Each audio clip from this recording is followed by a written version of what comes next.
जय हिंद विद्यार्थियों।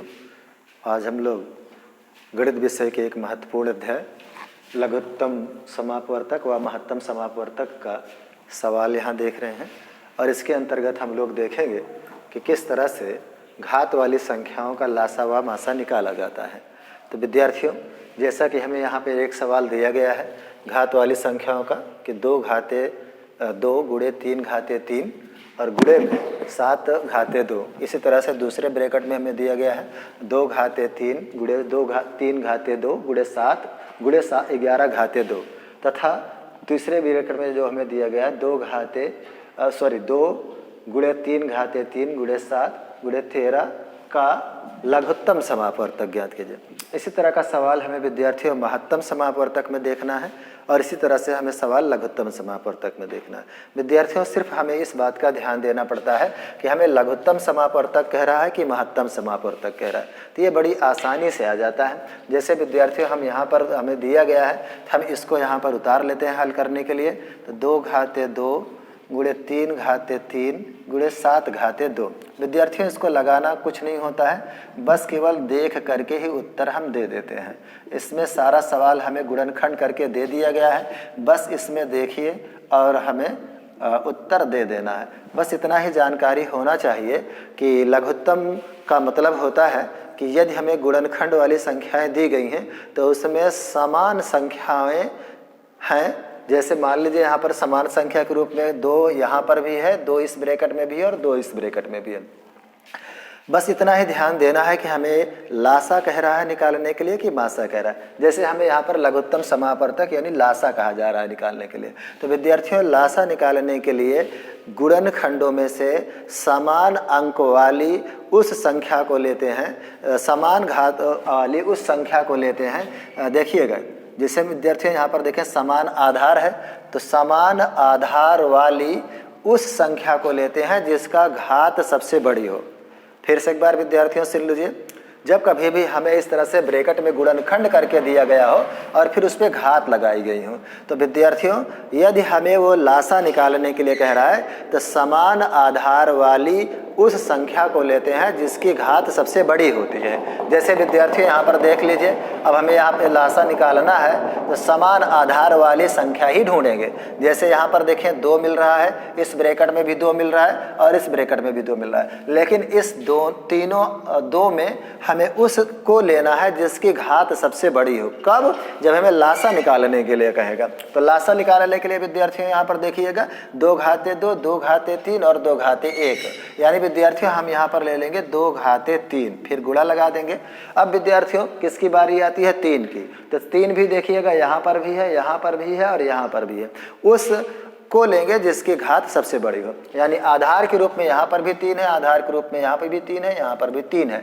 अब देखिएगा विद्यार्थियों, इस 3 की घात 3 है, इस 3 की घात 2 है और इस 3 की घात 3 है, इसलिए विद्यार्थियों हम यहाँ पर 3 घाते 3 ले लेंगे।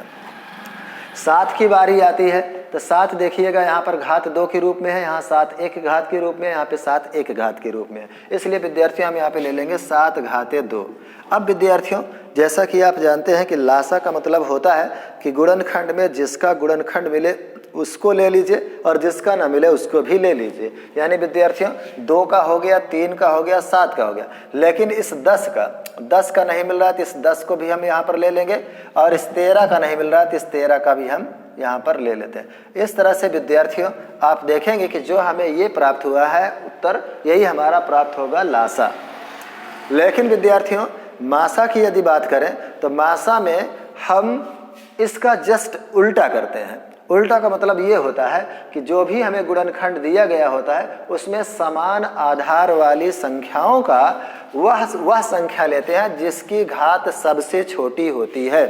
लेकिन शर्त यहाँ पर यह है कि वह आधार सब में कॉमन होना चाहिए, उसे हम फिर मासा के रूप में लिख लेंगे। जैसे ये हमारा लासा हो गया। अब हम इसी को अगर मासा के रूप में हमसे सवाल पूछा गया होता कि इन्हीं संख्याओं का आप महत्तम समापवर्तक निकालें, तो महत्तम समापवर्तक का मतलब होगा कि उसमें भी हम समान आधार वाला ढूंढेंगे। तो समान आधार देखिए, इसमें भी 2 है, इसमें भी 2 है, इसमें भी 2 है, लेकिन हम उस संख्या को लेंगे जिसका घात सबसे छोटी हो। तो जैसे विद्यार्थियों देखें, इसकी घात 2 है 2 की, इसकी घात 3 है और इसकी घात 1 है, यानी सबसे छोटी घात 2 है, तो मासा के रूप में 2 ले लेंगे।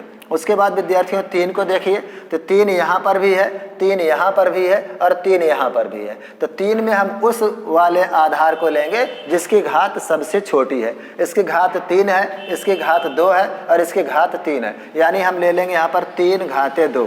अब विद्यार्थियों यहाँ पर 7 है, यहाँ पर भी 7 है और यहाँ पर भी 7 है, इसलिए विद्यार्थियों यहाँ पर जो हम लेंगे वो लेंगे 7, क्योंकि 7 जो है वो सबसे छोटी घात है। यानी विद्यार्थियों आपकी समझ में बात आनी चाहिए कि लासा के लिए समान आधार वाली बड़ी घात लेते हैं और मासा के लिए समान आधार वाली छोटी घात लेते हैं। अब यहाँ पर देखिए विद्यार्थियों, हमने ये तो लासा निकाल दिया, मासा। अब उसके बाद जो संख्या बची हुई है उसका यदि सभी ब्रैकेट में उसका जोड़ा नहीं मिल रहा है, यानी कॉमन नहीं मिल रहा है, तो हम उसको नहीं ले सकते हैं। यही हमारा क्या हो जाएगा, मासा हो जाएगा।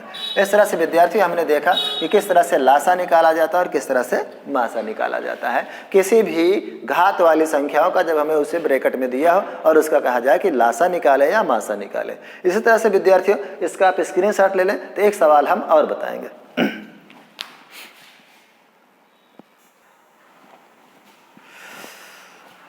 विद्यार्थियों आइए हम लोग एक सवाल और देख लेते हैं कि किस तरह से किसी भी गुणनखंड वाली संख्याएं जो घात के रूप में दी गई होती हैं उनका हम किस तरह से लासा व मासा निकालते हैं। तो सबसे पहले विद्यार्थियों हमें मासा निकालने के लिए कहा गया है और लासा, यानी इन्हीं संख्याओं का मासा भी निकालना और लासा निकालना है। तो इन संख्याओं को सबसे पहले हम नीचे यहाँ हल के रूप में लिख लेते हैं। 2 घाते 3, 3 गुणे 5 घाते 2 गुणे 7। अब विद्यार्थियों यहाँ से 2 घाते 2 गुणे 3 घाते 2, 5 गुणे 7 घाते 2 गुणे 17। फिर दूसरा ब्रैकेट हो रहा है 2 गुणे 3 घाते 3 गुणे 5 घाते 3, 7 घाते 6 गुणे 11।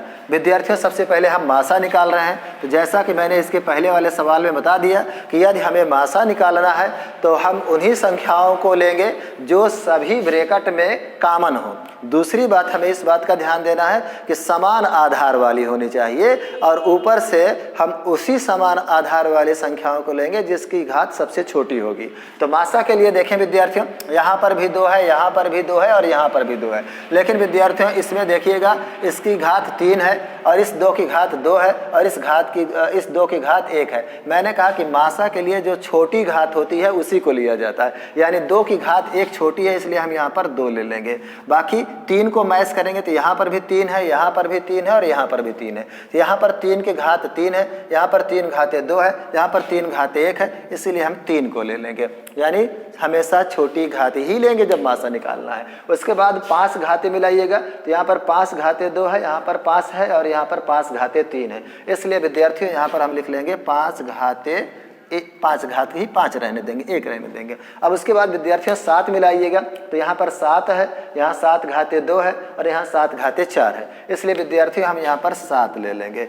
हमें हमेशा छोटी घात ही लेनी है मासा के रूप में। उसके बाद विद्यार्थियों आप देखें यहाँ पर 17 है तो इसमें नहीं है, इसमें 17 नहीं है, इसलिए 17 कॉमन नहीं मिल रहा है, इसलिए हम 17 को लेने वाले नहीं हैं, इसको छोड़ देते हैं। यानी मासा में हम उसी पद को या उसी संख्या को लेंगे जो सभी भागों में हमें कॉमन मिल जाए, जिससे सभी जगह वो जोड़ा के रूप में मिल जाए। जैसे यहाँ 17 है तो यहाँ 17 नहीं है, हम नहीं लेंगे। इसके बाद यहाँ पर 11 है, बाकी सब में 11 नहीं है, नहीं लेंगे। अब विद्यार्थियों ये हमारा हो जाता है क्या, मासा। आप इसका चाहे गुणा कर दीजिए, जैसे हम गुणा करेंगे तो 5 3 15 दूना 30 7 210, ये हो जाता है हमारा क्या, मासा हो जाता है। लेकिन विद्यार्थियों यदि इसी बात को हमें लासा निकालने के लिए कहा जाए तो लासा के लिए अब नियम ये है मासा का उल्टा, यानी यहाँ पर कहा गया था समान आधार वाली उन संख्याओं को लेना है जिनकी घात सबसे छोटी हो। लेकिन लासा के लिए ये कहा जाता है कि समान आधार वाली उस घात को लेना है, उस संख्या को लेना है जिसकी घात सबसे बड़ी हो। जैसे तीनों में हम फिर मैच करेंगे तो 2 घाते 3, 2 घाते 2 और 2 घाते 1, यानी यहाँ पर हमारा हो जाएगा 2 घाते 3। उसके बाद विद्यार्थियों 3 की बात आएगी तो 3 यहाँ पर है और 3 घाते 2 और 3 घाते 3, यानी हम यहाँ ले लेंगे 3 घाते 3। फिर 5 की बात आएगी तो 5 घाते 2, 5 और 5 घाते 3, यानी 5 घाते 3 ले लेंगे। फिर 7 की बारी आएगी तो यहाँ 7 है, 7 घाते 2 और 7 घाते 4 है, यानी यहाँ पे हम 7 घाते 4 ले लेंगे। अब विद्यार्थियों उसके बाद बारी आती है 17 की। तो विद्यार्थियों लासा का मतलब है जिसका जोड़ा सभी संख्याओं में यानी कॉमन मिल रहा है उसको तो ले ही लेते हैं, बाकी जिसका नहीं मिलता है उसको भी लिखना पड़ता है। इसके लिए यहाँ पर विद्यार्थियों 17 का नहीं मिल रहा है तो 17 भी लिख लीजिए और 11 का नहीं मिल रहा है 11 भी लिख लीजिए। तो इस तरह से विद्यार्थियों ये आपका हो जाता है लासा। मासा का मतलब आपने समझ लिया और लासा का मतलब समझ लिया। कब? जब हमें गुणनखंड के रूप में घातों को दिया जाता है तो हम उसमें किस तरह से लासा व मासा निकालते हैं। विद्यार्थियों जय हिंद।